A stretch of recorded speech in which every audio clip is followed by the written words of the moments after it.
Reggiez Corner Variety Gaming. Welcome to this review of the game Monster Boy and the Cursed Kingdom. This review is for my opinion of the game, having completed it 100%, and that doesn't only include the achievements that I've gotten, but I actually completed every single thing in this game. So I had 100% completion over like 25 to 30 hours of gaming. And I thought that having done all that, I might give my little opinion about the game as a whole. So the first time I ran into this game was way back in 2018 at the Paris Game Show event. They had a little booth there where you could try demos for games that were either coming out or had just been released, and I got to try this game. I think it was a little demo. And even then I kind of liked the aesthetics of the game. It was like colorful, the controls were easy to pick up in game, and it was kind of fun. It was like a classic platforming 2D game, and I hadn't played one of those in a long time, so it kept like I had it in the back of my mind leaving that event. So when I got the chance to get a free copy of this game from the publisher FDG Entertainment, I jumped at it, and yeah, I started this Let's Play with the hopes of it being good, and well, seeing as I completed 100%, I was overall very pleasantly surprised, might be the word, or just having a good time as a whole. So, this game, Monster Boy and the Cursed Kingdom, came out in 2018. It's a follow-up game to the classic Sega series Wonder Boy, and it was developed by Paris-based studio Game Atelier and published by FDG Entertainment. And the genre is basically classic platforming 2D in a cartoonish style that was made by the artist Johan Lund, I think. Hopefully I pronounced that name correctly. And yeah, it's very much a classic 2D platforming game. It has some elements here and there of like light puzzling and shmups, specifically in later game and against certain bosses and stuff like that. So it mixes things up here and there, but overall it's platforming. One of the things I should mention straight away is that I loved the music in this game. It was really, really good overall, and the people behind that was Michiru Yamane and Motoi Sakuraba. I probably butchered those names, but those are the people behind it, and I think they did a stellar job. So plot-wise, it's not super complicated, and the story in itself isn't super important, although it works just fine in my opinion. It's about a boy named Jin who discovers that his uncle Naboo is using magic to spread chaos across the kingdom that they live in. I think it's called the Monster Kingdom, but I might have gotten that wrong. So him, Jin, and his little brother Zeke try to look into this, and in the process of doing that, Jin gets turned into a pig. And yeah, he sets out trying to stop his uncle Naboo because he thinks that something's weird with him. He's not acting the way he usually does. And as he starts doing that, he runs into a character called Mr. Cat, and he tells him to go and find animal orbs scattered across the kingdom to solve the problem. And it goes from there. So, but that's basically like the premises of the game in itself.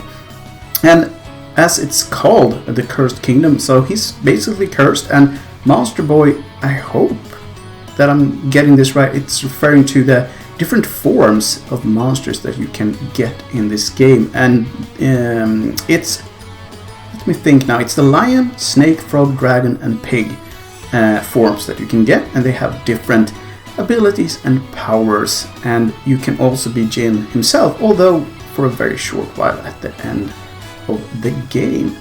Gameplay wise, this is a side-scrolling adventure game, mostly platforming as I said, but some shmup elements, and both of them were done fairly well, overall fairly well. Level design, mostly very good. I liked, as I mentioned, the graphics, the color palette. It was very like living and bright, and I thought it matched the vibe of the game very well. Sometimes though, the level design got a little bit confusing, specifically in two areas of the game, the volcano and the haunted mansion. They were not as logical to traverse through as the rest of the game, and the volcano specifically was, in my opinion, a very, very bad game area overall. It almost made me not complete the game, which is kind of a big thing considering I'm very fond of the rest of the game. So that was a bad place, in my opinion. Yeah. So the balance overall was very good. That's probably why the volcano stuck out as not very good, because it was felt not very forgiving to the player, and also a lot harder and based on chance more. Like you could die from very slight mistakes that you didn't know were mistakes until they happened at least once. So it was too much trial and error to my liking, and the rest of the game stayed well away from that, which I think is a better way to balance in difficulty than just random deaths here and there. Other than that though, no problems with the gameplay. The controls were also overall pretty good.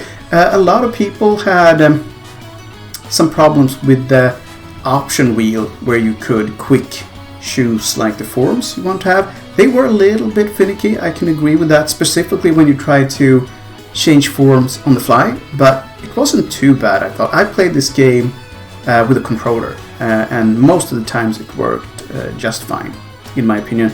Overall, I think this game works at its best with a controller, although I think you can play it with mouse and keyboard as well, but I wouldn't want to do that, to be honest. So, character and story then, I mentioned them, and I don't think there really is much more to say.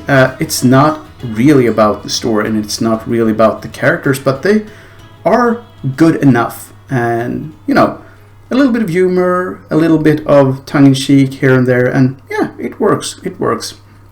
So, this is an adventure game, and it's a platforming game, and it's a free roaming game in many ways. It has a progression, and you can go to, you can get to the different areas throughout the story, but you are free to return to any of them almost from the get-go. So it's a big map, and 100% completion of the map means that you will have gotten a lot of extras that you don't really need to have, and that you've unlocked a lot of equipment and whatnot. And yeah, it's well worth doing. There's a lot of extra stuff out there, and the best equipment set of the game, the golden set, is more or less optional to get. You need the weapon from it, but nothing else. Although if you have them, they do help a lot. Also, that goes for the life and heart containers as well. I think you can end up with like 10 of them, maybe, throughout the game through progression, and then there's another 10 to find out there on the map. So if you're into finding and exploring and getting extras and secrets, this is a good game for that. It's definitely well worth looking around. Also, if you are a bit lazy but not totally, there's a way to get question marks out on the world map through rainbow drops, they're called. And that was a good little thing, because when you are getting towards the end of the game and you maybe have almost everything discovered and you don't really know what you've missed, it's good to be able to buy like a rainbow drop, and then it has like a little question mark on the general area of the map where you've missed something, and that helped me out with a couple of them in the end. So that was very nice to have, very nice to have indeed.